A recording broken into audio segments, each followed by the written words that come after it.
Hello students, I am Avinash and welcome to my nursing education channel, and today we are going to discuss about the basics of ECG, electrocardiography. So let's start. So start from the introduction. So ECG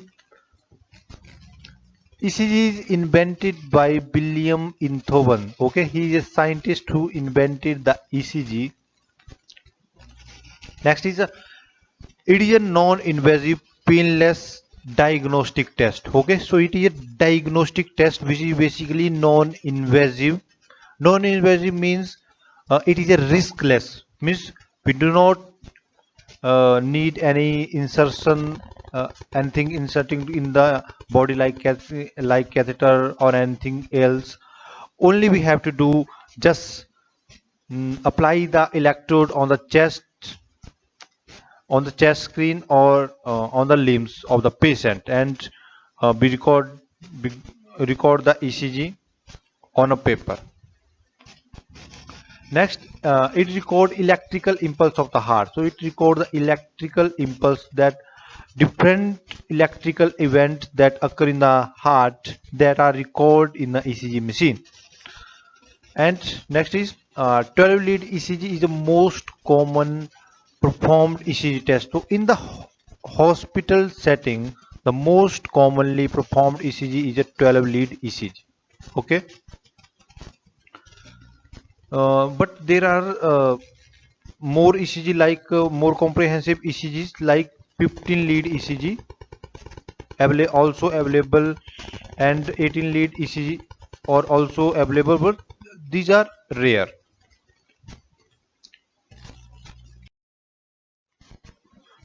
So come to the definition. So it is a graphical representation of electrical activity of the heart called as electrocardiography. Okay. So what is ECG? It is a graphical representation. Okay. It is a graphical representation of electrical activity of the heart called electrocardiography. Means the electrical activity or electrical event that happen in the heart that are graphically represented or recorded by the ECG machine and trace and record on a paper. That is a ECG paper. So this is a ECG. This is a definition of ECG.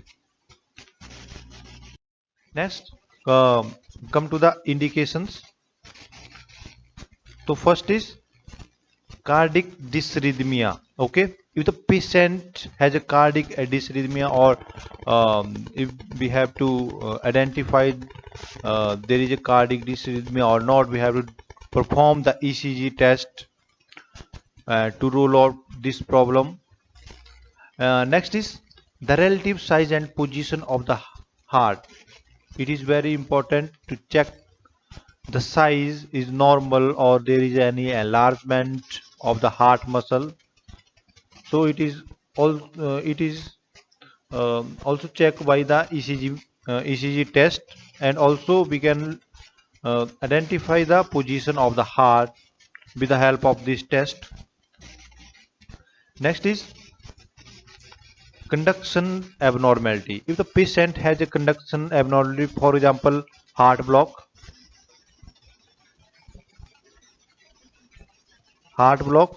in this case we have to do the ECG test, and we can identify which degree of heart block or any conductional abnormality if present in the patient.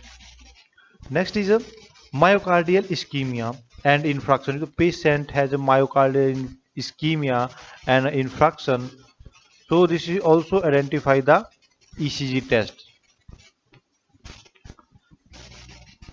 Next is confirmation of death.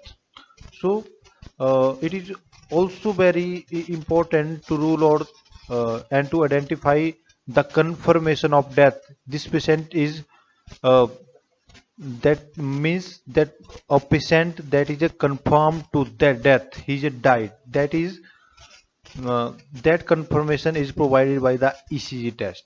Okay. at the time of death. So it is a very important. So these are the main indications of ECG. Now come to the standard ECG paper.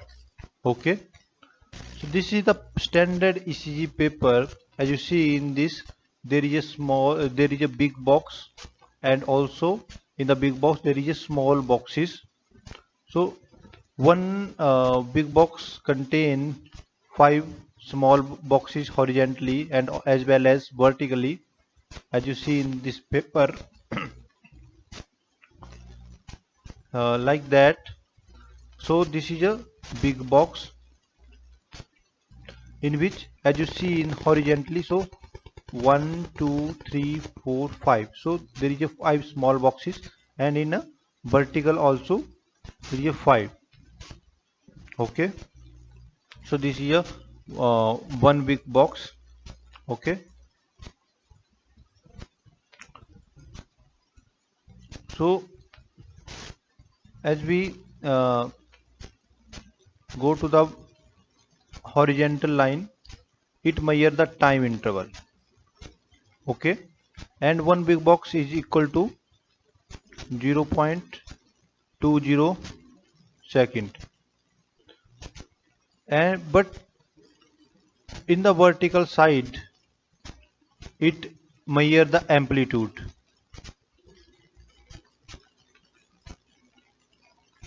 Okay, it measure the amplitude of current, and one big box is equal to 0.5 millivolt. Okay, so in the horizontal side it measure the time interval, and on the vertical side it measure the amplitude of the current.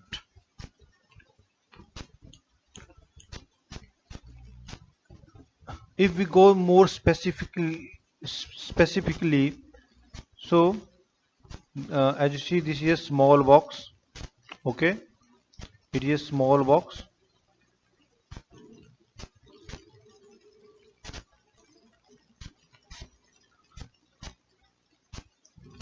In the horizontal plane it is equal to, so if you see in the big box, in the in the big box, so there is how many boxes, small boxes? 1 2 3 4 5. There is 5 small boxes. So we and one big box is equal to 0.20 second, and if we divide it 0.20 second, 0.20 divided by 5, so we got 0.04 second. Means small box is equal to 0.04 second, and in a vertical side it is equal to 0.1 millivolt, because big box is equal to 0.5 millivolt. So we divide it by 5, we got 0.1 millivolt. So this is a standard ECG paper. Next come to the waves of ECG. So there are main 5 waves of ECG. First is P wave, next is Q wave, next is R wave, S wave, and T wave. So these are the main waves of ECG. As we compare with this conduction system, so this is the point that we call, this is a SA node, means sinoatrial node. It is a sinoatrial node.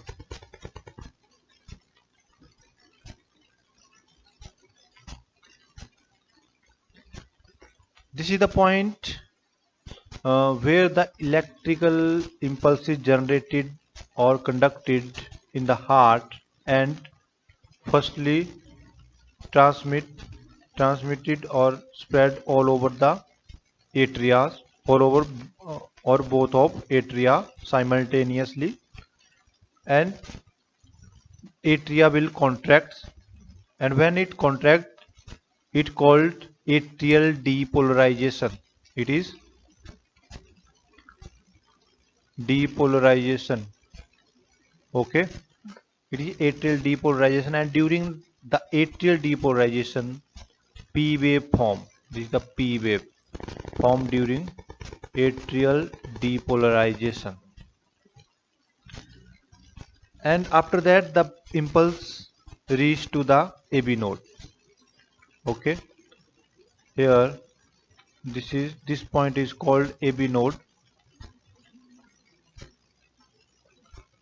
and this is the point that trigger the wave in the ventricle through the bundle of his and go to the left and right bundle branches, and then Purkinje system or Purkinje fiber, and spread to both of ventricle, and ventricle will contract, and it when it contracts it called ventricular depolarization. What is it? It is ventricular depolarization. Ventricular depolarization. And during the ventricular depolarization,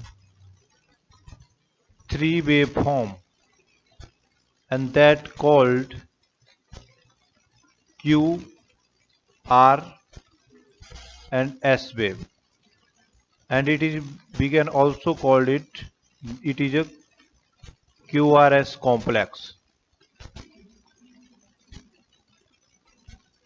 Okay, so it is a QRS complex because these three wave shows the electrical depolarization in the ventricles, and after the ventricular depolarization, ventricular repolarization occur. Okay, and during the ventricular repolarization means ventricle are gaining negative charge or ventricle are relaxing, and during the ventricular repolarization T wave form. Okay, so these are the different event in the conduction system, and we relate it with the ECG strip. Next, ECG segments. So there are main two ECG segment.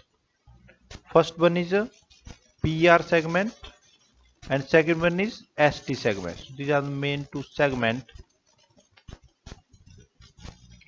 and when we measure the PR segment, so it measure from the end of the P wave. So it is a P wave, end of the P wave. PR segment start at the end of the P wave to the initiation of QRS complex, and this distance we called it PR segment. Okay, and next is ST segment. So ST segment is initiate at the point where the QRS complex is terminated. Okay, or at the end of QRS complex. ST segment start at the end of QRS complex to the initiation of T wave. This is the point where T wave is initiated. This is a T wave. Okay, so this is a ST segment. Now come to the ECG intervals. What are the ECG intervals? So main ECG intervals are also there are two main ECG interval. First is PR interval. Okay, PR interval, and second one is a QT interval. So PR interval, if you see in the interval, PR interval, so it initiate at the starting point where the P wave is initiated.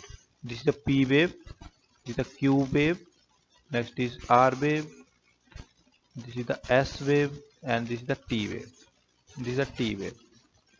Okay, so at PR interval start at initiation of P wave.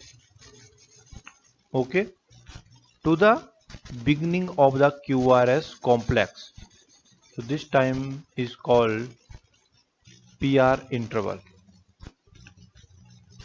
Okay, and it represent the activity electrical impulse is conducted throughout the atria, both of atria and AV node, and it is almost 0.12 to 0.20 second. It is almost uh, 0.12 to 0.20 second. So this is a PR interval. Next is QT interval. So QT interval start at the beginning of QRS complex. Okay, at the beginning of QRS complex to the end of T wave, and it represents the ventricular depolarization as well as repolarization. So these are the ECG interval.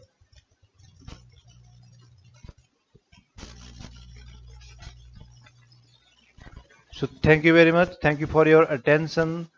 And next part of ECG will be uploaded soon. Thank you.